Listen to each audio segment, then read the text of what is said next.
अस्सलाम वालेकुम, मैं हूं नवीद अहमद और आज आपके लिए मैं लेक्चर लेके आया हूं इलेक्ट्रॉन ट्रांसपोर्ट चेन का। पिछले लेक्चर्स के साथ ही जुड़ा हुआ है ये, जिनके लिंक्स जो हैं वो डिस्क्रिप्शन के अंदर मौजूद हैं। तो ये एक ओवर सिंप्लीफाइड व्यू है इलेक्ट्रॉन ट्रांसपोर्ट चेन का, हमारी टेक्स्ट बुक के अंदर हमें दिखाया जाता है। तो ये काफ़ी नहीं है इलेक्ट्रॉन ट्रांसपोर्ट चेन के लिए, इसलिए मैं थोड़े से डिफरेंट तरीके से आपको सब बताने की कोशिश करूँगा। ये कैम्बल से ली गई तस्वीर है जो कि इलेक्ट्रॉन ट्रांसपोर्ट चेन को शो कर रही है। यहाँ पे आप कुछ फ़र्क देखेंगे। पहली बात तो ये है कि यहाँ पे आपको 4 एंजाइम कम्प्लेक्स नज़र आएंगे, एंजाइम कम्प्लेक्स 1, 2, 3 एंड 4। दूसरी बात ये है कि यहाँ पे ATP की सिंथेसिस नहीं हो रही, ठीक है। ATP की जो सिंथेसिस है वो डायरेक्ट नहीं होती इलेक्ट्रॉन ट्रांसपोर्ट चेन के अंदर, वो इनडायरेक्ट होती है, ठीक है। तो वो दरअसल एसोसिएटेड होती है with the movement of protons across the membrane. तो वो केमियोस्मोसिस के अंदर आती है, इलेक्ट्रॉन ट्रांसपोर्ट चेन के अंदर ही वो सारी चीज़ें एक्सप्लेन हो जाएंगी, उसको हम बाद में देखेंगे। यहाँ पे जो चीज़ें देखने वाली हैं वो ये हैं कि इलेक्ट्रॉन ट्रांसपोर्ट चेन के अंदर ये स्लोप की फॉर्म में क्यों अरेंज किया जाता है ट्रांसपोर्ट चेन के मेंबर्स को। तो वजह यह है कि इनको इस तरह से अरेंज किया जाता है with the decreasing order of energy, और इनको लेफ़्ट टू राइट अरेंज किया जाता है with their increasing order of electronegativity या रिडक्शन पोटेंशियल, ठीक है। तो लेफ़्ट टू राइट इनका रिडक्शन पोटेंशियल बढ़ जाता है या इलेक्ट्रोनेगेटिविटी बढ़ जाती है। तो ऑक्सीजन यहाँ पे सबसे ज़्यादा इलेक्ट्रोनेगेटिव एलिमेंट है जो इलेक्ट्रॉन्स को एक्सेप्ट करता है, ठीक है जी। तो अब आपको ये पिक्चर दिखाती है कि यहाँ पे एंजाइम सारे के वैसे ही अरेंज हैं। ये साइड देखें तो ये मैट्रिक्स की साइड है, इसको हम एन साइड भी बोलते हैं। यहाँ पे प्रोटॉन्स की तादाद कम होती है इसलिए नेगेटिव होती है, अल्कलाइन होती है। और ये इनर मेम्ब्रेन है और ये इंटर मेम्ब्रेन स्पेस है, इसको हम पी साइड भी बोलते हैं। यहाँ पे प्रोटॉन्स को मूव किया जाता है, यहाँ पे इनकी कॉन्सेंट्रेशन बढ़ा दी जाती है, ये पॉजिटिव हो जाती है, इसलिए इसको हम पी साइड भी बोलते हैं, ठीक है। तो एंजाइम कम्प्लेक्स के बारे में अब हम देखते हैं। एंजाइम कम्प्लेक्स 1 को देखें तो इसके 2 कंपोनेंट्स आ जाते हैं, ठीक है जी। पहला कंपोनेंट है इसका FMN का।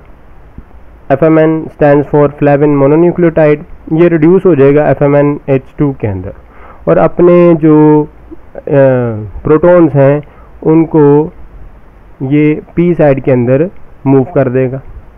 दूसरा कंपोनेंट है इसका आयरन सल्फर कंटेनिंग प्रोटीन, ठीक है। तो ये अपना इलेक्ट्रॉन लेगा FMNH2 से और उनको डिलीवर कर देगा कोएंजाइम Q की तरफ, ठीक है। उसको हम यूबिक्विनोन भी बोलते हैं या फिर कोएंजाइम Q भी बोलते हैं, ठीक है। तो इसकी इक्वेशन कुछ यूँ आ जाती है। यहाँ पे आप देखें NADH है और साथ में 5 प्रोटॉन्स हैं जो कि मैट्रिक्स के अंदर से लिए जाएंगे। एक प्रोटॉन इनमें से, एक प्रोटॉन जो है वो NADH का, वो दोनों मिल के रिड्यूस कर देंगे कोएंजाइम Q को कोएंजाइम QH2 के अंदर, ठीक है। और 4 प्रोटॉन्स जो हैं वो N साइड से P साइड की तरफ मूव कर दिए जाएंगे।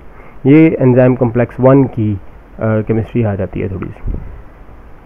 एंजाइम कम्प्लेक्स 2 को देखें तो ये डायरेक्टली कोएंजाइम Q के साथ जुड़ा हुआ होता है, इसका 1 के साथ कोई ताल्लुक नहीं। ये क्रेब्स साइकिल का वो वाहिद एंजाइम है जो कि मेम्ब्रेन के साथ बाइंड होता है। एक तरफ से क्रेब्स साइकिल के साथ जुड़ा हुआ है, दूसरी तरफ से इलेक्ट्रॉन ट्रांसपोर्ट चेन के साथ जुड़ा हुआ है।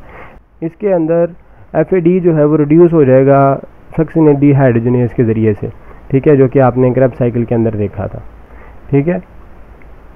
तो हाइड्राइड आइंस कोएंजाइम Q को डिलीवर कर दिए जाएंगे, ठीक है, और उसको रिड्यूस कर दिया जाएगा QH2 के अंदर, ठीक है जी। और इसी तरह जो ये 3 सेंटर्स हैं इसके आयरन सल्फर कंटेनिंग प्रोटीन्स के, ठीक है, और वो अल्टीमेटली इलेक्ट्रॉन्स कोएंजाइम Q को डिलीवर कर देंगे। इक्वेशन इसकी यूँ आ जाती है, FADH2 है वो कोएंजाइम Q को रिड्यूस कर देगा QH2 के अंदर। अब 3 की बात करें तो इसके अंदर 3 साइटोक्रोम्स हैं, ठीक है। साइटोक्रोम B और C1 का स्ट्रक्चर जो है वो सेम ही है, थोड़ा सा डिफरेंस है उनके अंदर। और अगर आप यहाँ पे देखें इनके दरमियान आयरन सल्फर कंटेनिंग एक साइटोक्रोम है। साइटोक्रोम सी जो है वो मोबाइल है, वो फिक्स नहीं है, वो मूव करता रहता है एंजाइम कॉम्प्लेक्स 3 और 4 के दरमियान। ठीक है, तो इलेक्ट्रॉन फ्लो यहाँ पे यूँ होगा कि साइटोक्रोम बी है वो रिड्यूस हो जाएगा कोएंजाइम क्यू से इलेक्ट्रॉन्स लेने के बाद, फिर ये ऑक्सीडाइज हो जाएगा FeS के ज़रिए से, FeS आगे ऑक्सीडाइज हो जाएगा साइटोक्रोम C1 के ज़रिए से, और साइटोक्रोम C1 जो है वो ऑक्सीडाइज हो जाएगा साइटोक्रोम C के ज़रिए से।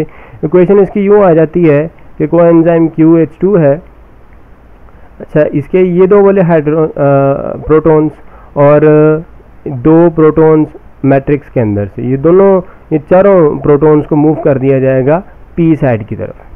ठीक है, तो यहाँ पे आप देखें कि ये कोएंजाइम क्यू के साथ दो हैं, दो N साइड के ऊपर पड़े हुए हैं, तो इन चारों को मूव कर दिया जाएगा P साइड की तरफ। ठीक है, और साइटोक्रोम C1 जो है वो रिड्यूस हो चुका है।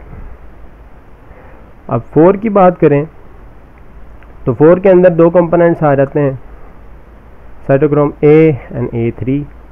ठीक है, तो A3 को हम साइटोक्रोम ऑक्सीडेज भी बोलते हैं।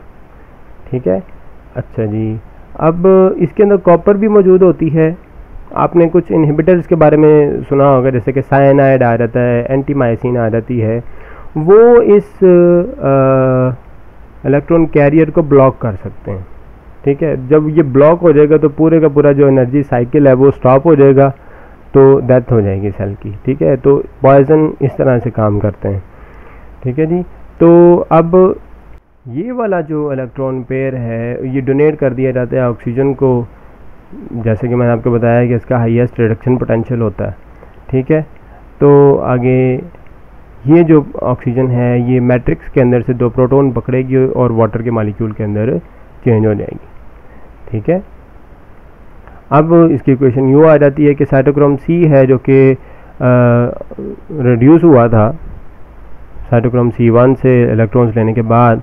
ठीक है, तो ये जब ऑक्सीडाइज होगा तो उसी ऑक्सीडेशन के दौरान जो एनर्जी रिलीज होगी N साइड से 4 प्रोटॉन्स को मूव किया जाना था P साइड की तरफ। ठीक है, लेकिन हुआ क्या कि 2 प्रोटॉन्स तो ले लिए ऑक्सीजन ने वाटर मॉलिक्यूल बनाने के लिए, तो सिर्फ और सिर्फ 2 प्रोटॉन्स को ही मूव किया जाता है टुवर्ड्स द P साइड। अच्छा, अब केमियोस्मोसिस की बात करें तो बात वही है कि मैंने आपको बताया है इलेक्ट्रॉन ट्रांसपोर्ट चेन के बारे में, लेकिन ATP सिंथेसिस कहीं भी नहीं हुई। लेकिन मैं आपको ये भी बताता रहा हूँ साथ साथ कि प्रोटॉन्स को मूव किया जाता है टुवर्ड्स द P साइड। ठीक है, तो यहाँ पे एक थ्योरी आ जाती है जो कि ये बताती है कि जो ATP की सिंथेसिस है वो एसोसिएटेड है with the movement of protons. ठीक है, तो उनका एक ग्रेडियंट क्रिएट हो जाता है, उस ग्रेडियंट को बाद में यूज़ किया जाता है टू मेक ATP मॉलिक्यूल्स। तो ये थ्योरी दी थी पीटर मिशेल ने 1978 के अंदर, नोबेल प्राइज़ भी मिला था इनको। अब यहाँ पे आप देखें कि एंजाइम कॉम्प्लेक्स 1 ने 4 प्रोटॉन्स मूव किए, 3 ने 4 प्रोटॉन्स मूव किए, ठीक है, और 4 ने 2 प्रोटॉन्स मूव किए। ठीक है, जब एंजाइम कॉम्प्लेक्स 1 और 3 इतना प्रोटॉन्स मूव कर लेते हैं तो ये एक एक ATP बनाने के बराबर ग्रेडियंट क्रिएट करने के काबिल होते हैं। लेकिन ये 2 दफ़ा जब यहाँ से प्रोटॉन गुजरेंगे तो फिर इसके अंदर इतना पोटेंशियल ये पैदा कर सकेगा कि ये एक ATP का मॉलिक्यूल बना सके। ठीक है, तो इसलिए हम ये कहते हैं कि NADH जो है ये 2.5 ATP बनाने का पोटेंशियल रखता है। यानी कि एक ATP पैदा हुआ 4 प्रोटॉन्स इधर से मूव करने की वजह से, एक ATP पैदा हुआ 4 इधर की वजह से, और एक आधा ATP पैदा हुआ 2 इधर से मूव करने की वजह से। ठीक है, तो हम ये कह सकते हैं कि 2.5 ATP पैदा किए जा सकते हैं फ्रॉम NADH। इसी तरह जो 1.5 हैं वो FAD से पैदा किए जा सकते हैं ATP। ठीक है, क्योंकि एक और ये आधा 1.5 हो गए, यानी कि 2 दफ़ा वो चक्कर चलेगा तो वो 3 ATP बना सकेगा। ठीक है, तो अब यहाँ पे देखें आप इसको, जब यहाँ से प्रोटॉन्स को मैट्रिक्स के अंदर से उठा के P साइड की तरफ मूव किया जाता है तो यहाँ पे उनकी कंसंट्रेशन बढ़ती चली जाती है। ठीक है, यानी कि एक दफ़ा जब NADH रिड्यूस हुआ, ऑक्सीडाइज हुआ, तो क्या हुआ कि जब प्रोटॉन्स इधर से मूव करते गए 10 प्रोटॉन्स मूव हो गए एक NADH की ऑक्सीडाइज होने की वजह से। ठीक है, तो इनकी यहाँ पे कॉन्सेंट्रेशन क्या हो जाती है, बढ़ती चली जाती है, और ये मूव करना चाहते हैं from higher concentration to the lower concentration. ठीक है, तो ये एक फोर्स से जनरेट हो जाती है। इस फोर्स को हम बोलते हैं प्रोटॉन मोटिव फोर्स बोलते हैं। ठीक है, और आपको पता है कि मेम्ब्रेन जो है वो इम्परमिएबल है, आइंस के लिए वो मूव नहीं कर सकते इस मेम्ब्रेन के अंदर से। ठीक है जी, तो अब यहाँ पे आप इसको देखें कि इन्होंने यहाँ पे प्रोटॉन्स जो थे वो इकट्ठे कर दिए। अब यहाँ पे pH का फ़र्क आ जाएगा और इलेक्ट्रिकल पोटेंशियल भी जनरेट हो जाएगा। ठीक है, यहाँ पे पॉजिटिव चार्ज है, यहाँ पे नेगेटिव चार्ज है, यहाँ पे हाइड्रोजन आयंस की कंसंट्रेशन ज़्यादा है, यहाँ पे हाइड्रोजन आयंस की कंसंट्रेशन कम है। ठीक है, तो जब 4 प्रोटॉन्स यहाँ से मूव करेंगे, ठीक है, तो एक ATP का मॉलिक्यूल बन जाता है। ठीक है, तो इसी तरह से एक ATP का मॉलिक्यूल बन जाता है। आपने F1 पार्टिकल्स के बारे में पढ़ा होगा, वो ये है, ये एक एंजाइम है, इसकी 2 पोल्स हैं, एक F0 है और एक F1 है। ठीक है, इसके अंदर से जब प्रोटॉन्स गुजरते हैं, ठीक है, तो ATP के मॉलिक्यूल्स यहाँ पे जनरेट होते हैं। ठीक है, ये हायर कॉन्सेंट्रेशन से लोअर कॉन्सेंट्रेशन के अंदर जब ये हाइड्रोजन आयंस मूव करते हैं तो एनर्जी रिलीज होती है, उस एनर्जी को हार्वेस्ट किया जाता है to make a molecule of ATP। तो हम आगे चलते हैं कि एक ग्लूकोज के मॉलिक्यूल से हमें आखिर एनर्जी मिलती कितनी है। आप यहाँ पे देख सकते हैं कि ग्लाइकोलाइसिस के अंदर 2 NADH के मॉलिक्यूल बने थे। इन 2 NADH के मॉलिक्यूल्स को मूव किया जाएगा माइटोकॉन्ड्रिया के अंदर। ठीक है, और उसके मूव करने के 2 रास्ते हैं, ये A है और ये B है। ये शटल्स होती हैं, कुछ एनर्जी यूज़ करती हैं, कुछ एनर्जी यूज़ नहीं करती। ठीक है, इन सिंपल वे। तो इनकी कैलकुलेशन स्टार्ट करते हैं जी। अब यहाँ पे NADH को देखें तो NADH अगर शटल A से आता है ना हमारे पास, ठीक है, शटल A का मतलब ये है कि NADH जब माइटोकॉन्ड्रिया के अंदर आ जाता है तो उसकी एनर्जी NADH के बराबर ही रहती है। ठीक है, शटल B का मतलब ये है कि उसकी एनर्जी एक ATP कम हो जाती है, यानी कि FADH2 के बराबर हो जाता है वो। ठीक है, तो अब यहाँ पे देखें, ग्लाइकोलाइसिस के अंदर 2 NADH बने थे तो वो 5 ATP का पोटेंशियल रखता है। ठीक है, इसी तरह पायरुवेट के अंदर 2 NADH बने थे तो 5 ATP, क्रैब साइकिल के अंदर 6 बने थे तो 15 ATP, और FADH2 क्रैब साइकिल के अंदर 2 बने थे 3 ATP, और ATP ग्लाइकोलाइसिस के अंदर 2 बने थे, क्रैब साइकिल के अंदर भी 2 बने थे, तो टोटल 32 आ जाते हैं हमारे पास एक ग्लूकोज मॉलिक्यूल से शटल A को यूज़ करते हुए। शटल B को इस्तेमाल करेंगे तो वो FADH2 के बराबर एनर्जी हो जाती है इस NADH की। ठीक है, तो वहाँ पे 30 ATP रह जाते हैं। ठीक है जी, तो एक इम्पॉर्टेंट बात है आप सबके लिए, वो ये है कि कुछ टेक्स्ट बुक के अंदर बताए जाते हैं कि NADH से 3 ATP पैदा होते हैं, तो उस हिसाब से ये 36 ATP आते हैं एक ग्लूकोज के मॉलिक्यूल से शटल B को यूज़ करते हुए। ठीक है, जैसे कि कुछ बुक्स हैं, कैम्बल है, लेनिंजर है, कैम्ब्रिज बाय मैरी जोन्स है, तो वहाँ पे 2.5 ATP कंसिडर किए गए हैं फ्रॉम NADH। ठीक है, कोई क्वेश्चन हुआ तो लाजमी पूछिएगा। Thank you so much. अल्लाह हाफिज़।